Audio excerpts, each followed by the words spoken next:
பொருளாதாரத்தில் நலிவடைந்த பிரிவினருக்கும் சிறந்த கல்வி கிடைக்க வேண்டும் என்ற நோக்கத்தில் கட்டாய கல்வி உரிமை சட்டம் கொண்டுவரப்பட்டது. இதன்படி தனியார் பள்ளிகளில் 25% இடங்கள் பொருளாதாரத்தில் பின்தங்கியவர்களுக்கு அளிக்கப்பட வேண்டும். இந்த ஆண்டு தமிழகத்தில் கல்வி உரிமை சட்டம் அமல்படுத்தப்பட்டுள்ளது. அதன் நிலை என்ன என்று தற்போது பார்க்கலாம். கட்டாய கல்வி உரிமை சட்டம் இயற்றப்பட்டது 2009. இதில் தனியார் பள்ளிகளில் 25% இடங்களை பொருளாதாரத்தில் பின்தங்கியவர்களுக்கு அளிக்க வேண்டும் என்ற விதியை அமல்படுத்துவதற்கு இத்தனை ஆண்டுகள் தாமதமாகி இருக்கிறது. காரணம், தனியார் பள்ளிகளின் எதிர்ப்பாலும் விதிகளில் உள்ள சில குழப்பங்களுமே. ஆயினும் இந்த பலனை அடைய பெற்றோர்கள் படும் பாடு சொல்லில் அடங்காது. இந்த ஒதுக்கீட்டின் மூலம் பிள்ளைகளை சேர்க்க தனியார் பள்ளிகளுக்கு செல்லும் பெற்றோர் அலட்சியப்படுத்தப்படுவதாக கூறப்படுகிறது. நீங்க என்ன வேலை செய்றீங்க, உங்க ஹஸ்பண்ட் என்ன வேலை செய்யறாருன்னு கேட்டாங்க.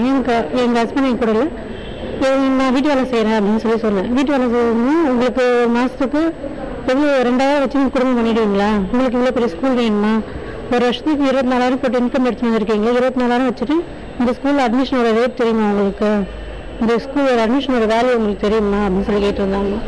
அரசு பள்ளிகளை விட தனியார் பள்ளிகளே சிறந்தது என்ற பரவலான கருத்தால் அதிக கட்டணம் வாங்கும் பள்ளிகளில் இந்த சட்டத்தின் மூலமாக தங்கள் பிள்ளைகளுக்கு இடம் கிடைக்குமா என்று எதிர்பார்க்கிறார்கள் பெற்றோர்.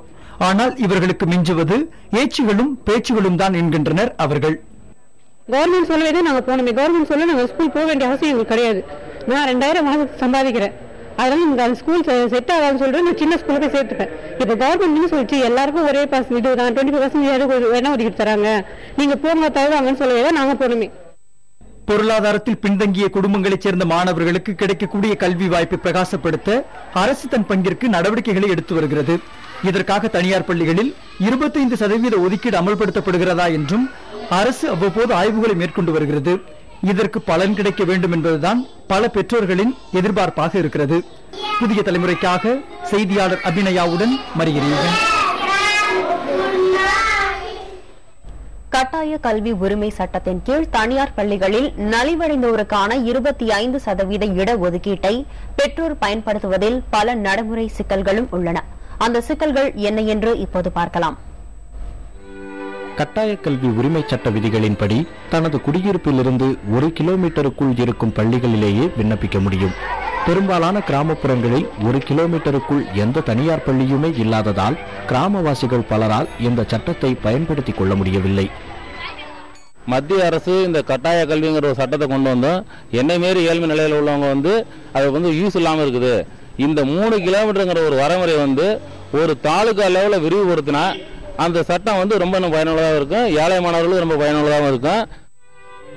ஒவ்வொரு தனியார் பள்ளியிலும் எந்த வகுப்பிலிருந்து தொடங்குகிறதோ அந்த வகுப்பிலேயே சேர முடியும் என்பது விதி. அறிமுக நிலையில்தான் சேர முடியும் என்பது போன்ற விதிகளும் இருக்கின்றன. இதனால் பெரும்பாலான நலிவடைந்த பெற்றோர் இந்த சட்டத்தை பயன்படுத்த முடியாமல் தவிக்கிறார்கள். 25% விழுக்காடுகள் தனியார் பள்ளிகளில் அறிவித்திருக்கிறார்கள். முதல் வகுப்பிலிருந்து 8ஆம் வகுப்பு வரை 25% இதை அனைத்து மாணவர்களுக்கும் மாணவர்கள் கொண்டு வந்திருந்தால் ஏழை மாணவர்கள் பயன்பெறுவார்கள். நலிவடைந்தோருக்கு உதவ வேண்டும் என்ற நோக்கில் அமைக்கப்பட்ட விதிகள் எதுவும் அவர்களுக்கு உதவும்படியாக இல்லை என்கிற நிலையே இருக்கிறது. புதிய தலைமுறைக்காக செய்தியாளர்கள் துரைசாமி மற்றும் அபிநயாவுடன் விக்ரம் ரவிசங்கர். கட்டாய கல்வி உரிமை சட்டத்தின்படி தனியார் பள்ளிகளில் 25% ஒதுக்கீட்டை நடைமுறைப்படுத்துவதில் தொடரும் சிக்கல்களுக்கு காரணம் என்ன, அதற்கான தீர்வு என்ன என்பது குறித்து கல்வியாளர் SS ராஜகோபாலனுடன் நமது செய்தியாளர் அபிநயா நடத்திய கலந்துரையாடலை தற்போது பார்க்கலாம். இந்த விதிகள்ல எதனால இவ்வளவு நடைமுறை சிக்கல்கள் இருக்கு? இதை சரி செய்ய அரசு என்ன செய்திருக்க வேண்டும்? இந்த திட்டமே அரசு தன் பள்ளிகள் மூலம் எல்லா குழந்தைகளுக்கும் நல்ல கல்வி தர வேண்டும் என்ற கடமையிலிருந்து நழுவுவதற்காக செய்யப்பட்ட ஒன்று. இது ஒரு திசை மாற்றும் திட்டம். மக்கள் கேட்க வேண்டியது, நமது பள்ளிகள் மூலமாக எங்களுக்கு தரமான கல்வியை நிரந்தரமாக அளித்திடுங்கள் என்று கேட்க வேண்டும். தனியார் பள்ளிகள் மூலமாகத்தான் நல்ல கல்வி கிடைக்கும் என்ற தவறான எண்ணத்தில் இருந்து மக்களை விடுவிக்க வேண்டிய கடமை அரசிற்கு உண்டு. தனியார் பள்ளிகளில் தான் நல்ல கல்வி கிடைக்கும் என்ற மாயையிலிருந்து மக்கள் மாற வேண்டும் என்பதுதான் என்னுடைய திடமான கருத்து. இப்போ அரசு இந்த மாதிரி இந்த சிக்கல்கள்லாம் தவிர்க்கிறதுக்கு அரசு என்ன செய்ய வேண்டும்? இதுக்கு தீர்வு என்னவா இருக்க முடியும்? அரசு சிக்கல் ஏற்படுத்த வேண்டும் என்றுதான் சிக்கல் ஏற்படுத்தி இருக்கிறது. அப்புறம் எவ்வாறு தீர்வு இருக்க முடியும்? தீர்வு இதற்கு என்னவென்றால், ஒரு புதிய சட்டத்தை கொண்டு வந்து அனைத்து மக்களுக்கும் தரமான கல்வியை பொதுப்பள்ளிகள் மூலமாக, அருகமை பள்ளிகள் மூலமாக தருவதற்கு அரசு முயற்சி எடுத்துக்க வேண்டும். இதுதான் கோத்தாரி கல்விக்குழு அளித்துள்ள பரிந்துரை. அந்த பரிந்துரையை செயல்படுத்தினாலே போதும், நல்ல கல்வி இந்தியாவில் உள்ள 30 கோடிக்கு மேற்பட்ட குழந்தைகள் நல்ல கல்வி பெறுவார்கள்.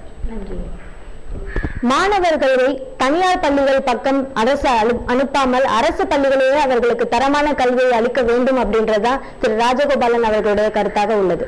புதிய தலைமுறைக்காக ஒளிப்பதிவாளர் திவ்யனுடன் அபிநயா.